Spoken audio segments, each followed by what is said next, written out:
Look, first, I just want to say I get your side of it. I really, really do. I just might feel differently.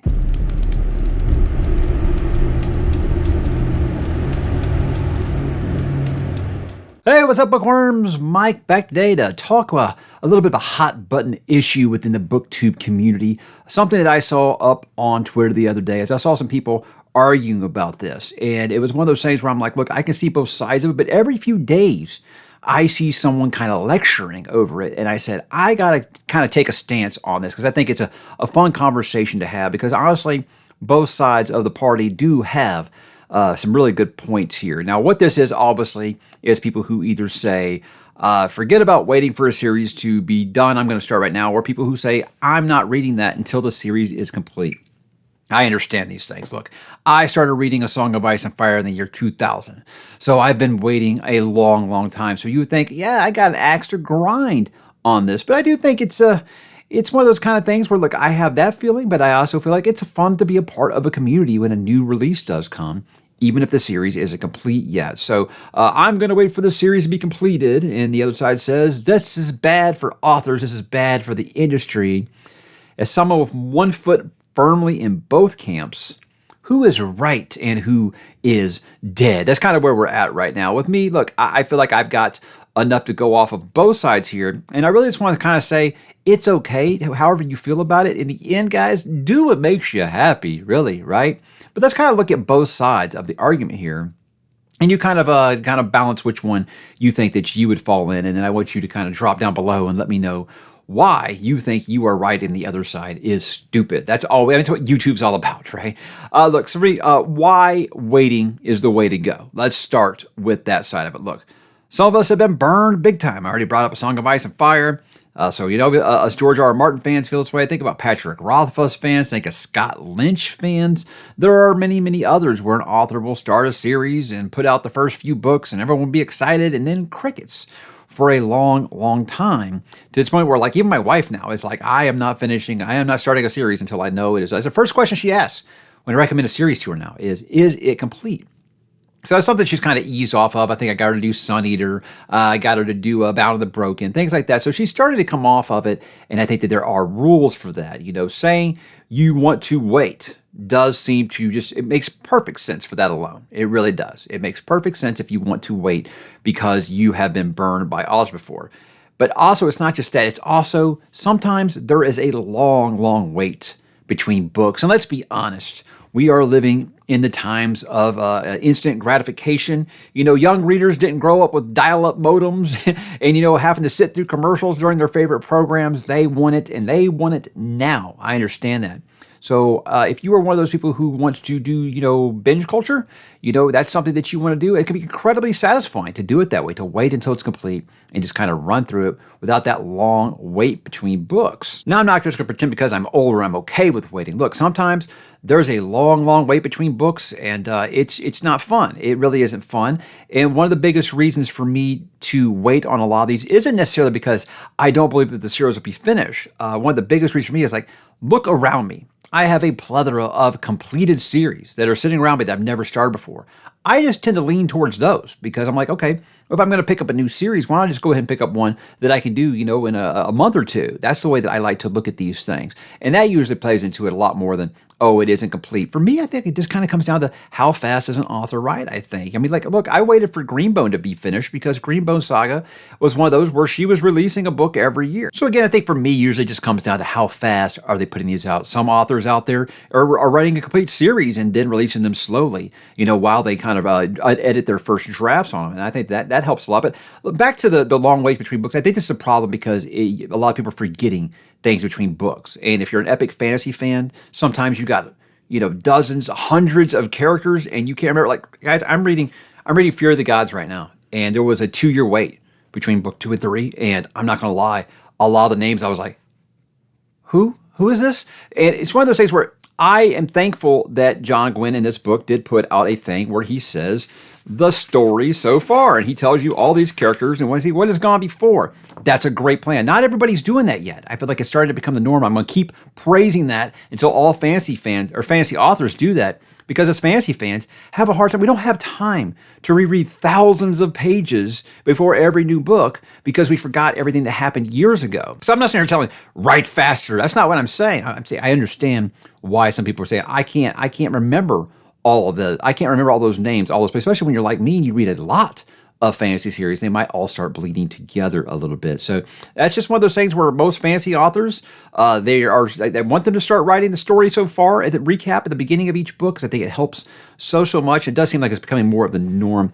But look, Stormlight 5, I think about that. Stormlight 5 is coming out here in December, and it's been 3 years since the last book. You know, it's been 6-7 years since I read some of those earlier books. I can't remember everything. I'm going to have to rely on some other booktubers out there that are doing incredible recaps. I think Bookborn's done one, Capturing Words, Jay, he just did one that was like 3 hours long. So I think if you want the in-depth version, you can find that. So that long wait and trying to remember all those names and places and locations and what happened multiple books ago is it's too hard for some people, and I understand, you know, you're going to need some kind of refresher or something like that, and a lot of authors still aren't providing that. And again, just relying on them to reread your source material when your books are thousands of pages long, that's a good enough reason right there, I think, to wait. But how about why is waiting not right?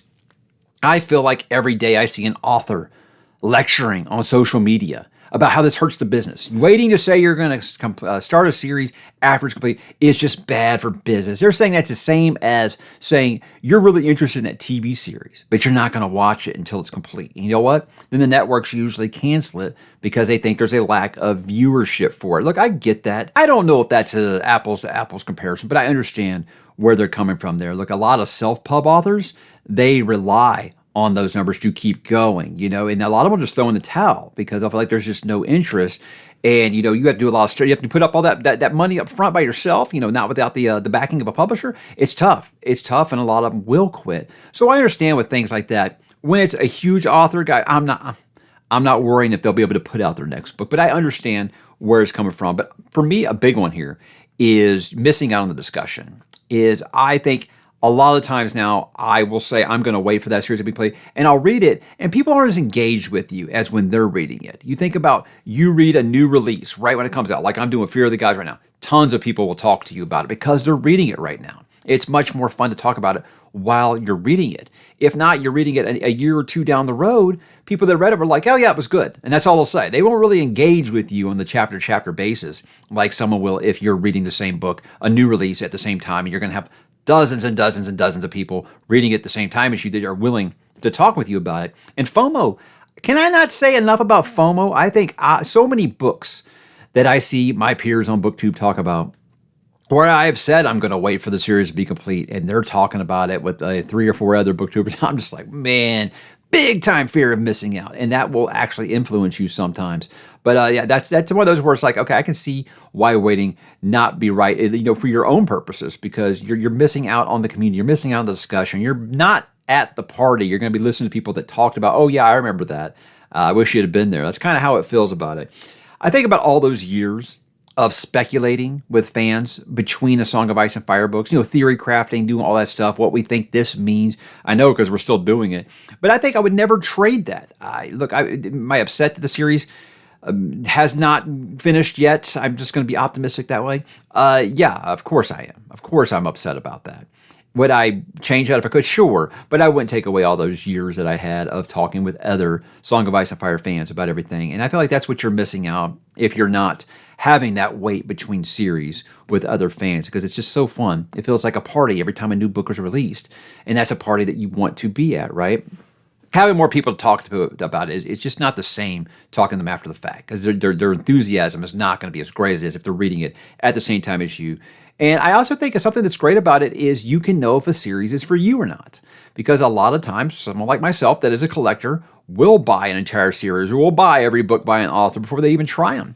And then they start book one, they're like, oh no. You know, and that's kind of how they feel about it. So I think that this is a good idea. If you're curious about a series, you feel like you safe, you're not worried about the author finishing the story or not, you can read book one and be like, probably won't get, like, I just read Mercy of Gods, and I'm like, probably not going to complete. Probably not going to continue with that one. So I'm glad I didn't wait for that one to be complete. And I think another thing is just how in touch authors are with their readers now, as opposed to even how they were 5 years ago. Obviously you got social media, you got vlogging, all this stuff. They're very transparent, authors are these days, about where they're at. Like Brandon Sanderson set the standard now where he'll apologize for not updating his progress bars on his website, because he wants to stay in touch with his fans. He lets everyone know how it's going. He lets them know when something's going to be coming. I think a lot of other modern fantasy authors are doing this now. They're being very transparent with their audience, letting them know when things are going wrong, when they're having a bad stretch, when they think that this is coming out, when they think that when you can expect this. I think they're very, very open with that. And I think it's easy for you to tell that's an author who treats this like a job, and they're going to get this out at a specific, because you can get to that whole thing about like, oh, you're making a verbal contract with your readers, just to promise them that you'll finish your story. I don't get into that. I feel like that's something that authors can argue over. I am not one, so I'm never going to do that, nor am I going to tell them. Like, I wouldn't like if they came to my office and told me that I was doing my job, the wrong way. So I'm not going to tell them that they're doing it that way. I do think there is a point where you need to have some respect for your audience and be like, okay, I'm a writer. That's my career. I'm going to write. And I think that's the biggest thing with going on right now. There are authors who actually write. And that is a big reason where I say, yeah, maybe I shouldn't wait, because these authors respect their audience enough to know I started a story and instead of just goofing off all the time, maybe, and not saying not to have fun, we all do it. Everybody needs a break once in a while. But I feel like if you can play hard, you can work hard too. So authors, there are a lot that treat this as a profession. They treat it as their daily job. They write from specific hours each day, and they make sure that they stay on schedule. And I respect that, and I love how just open they are with their audience. That has come a long way for helping me say, I will give a series a start now before it is complete. So look, as for final thoughts with this, for me, I think supporting an author by buying a book before the series is done and saying I'll read it. So I'll say, okay, I'm going to wait for that trilogy to be complete, but I'll buy the books and I'll just wait to read them. I think that's about I don't see anything wrong with that. I'm supporting the author, and I'm showing faith in them that, one, they're going to finish it, and two, I'm going to read it when they are completed with it. So I don't ever say that I'll read it when it's complete as an empty promise and have zero plans to ever read it. Yes, I've been burned, but if it's a consistent author, I'll usually start. Like, I started Stormlight Archive because at the time I was still very much 100% of the I am not reading it unless it's complete. This was years ago. And I said, okay, well, this guy writes very, very fast. I like how much he communicates with his audience, and he seems like he's on the ball with it. At the time, I didn't know it was going to be 3 years between every book, consistently 3 years between each book, but I didn't know. But I'm just saying that, yeah, if it's an author who I feel like is consistent with their work ethic, yeah, I'll usually go ahead and give it a try. But more times than not, it's my backlog's so great, I just tend to fall to completed series. Every time I think, okay, well, that new series sounds really fun, but I've got like these 8 series over here I've been putting off. I'm getting so many recommendations for, and it's done. I could burn through it right now. That usually seems to be the reason why I go that route versus saying I'm going to, go ahead and start now. Now, where I'll usually break that rules, if it's an up-and-coming author, it's a rookie writer, or it's someone that's a self-pub author, and I want to kind of help them out and make sure they get an audience, things like that, and do what I can as a booktuber to try to help them. I usually will try to do that. I'm trying to show a lot more support to self-pub because I respect what they're doing right now, because let's just say that the major publishers aren't really interested in books for guys of my demographic anymore. So I think that self-pub is something that I've become very, very interested in, and kind of becoming a low-key champion. I wish I could do more, but I do have a ton of things, like I said, completed series on these shelves that I'd like to get to. But so I guess what I'm saying is there a right or wrong answer here? I don't think so. What I always say, do what works for your life. Like when people ask me, do I consider audiobooks reading? Do what works for your life. Consume these stories the way that you want. Reading is my favorite thing on the planet, guys. I don't want anyone to feel like they have to read something they don't want to because they might upset someone. But I definitely think there's great points for each side to be made here. But in the end, I think the one thing that I would say to authors is stop lecturing people on the internet about not reading your series. I'll be honest with you, you're pushing them away. I can't speak for everybody, but I know when I have an author who really, really is aggressive with me not reading their book because I'm waiting for the series to complete, it makes me just take it off my list. That's just kind of how I feel with it. I feel like you're chasing off potential readers by guilting them, by lecturing them that they're hurting the business, even though they've already paid for your book. I think that is a bad, bad business move. But in the end, that's just me outside looking in. I am just going to give you what I think. My feedback would be, stop lecturing people online about how they read, or they're not reading the right way. Let them do what works for their life. And that's kind of where I'm at. I don't have a real strong stance on this. It's one of those things where, like, yeah, if it's a young author who's not really made it yet, sure, I will support them. I say, yeah, go ahead and start their series because they're just anxious for feedback. They just want their stuff to be out there. If it's a huge author, you're not worried about if they're going to be able to finish their contract, something like that, yeah, it's fine. But that's just me. You do what works for you. That's how I'm always going to do in the end. Reading should make you happy.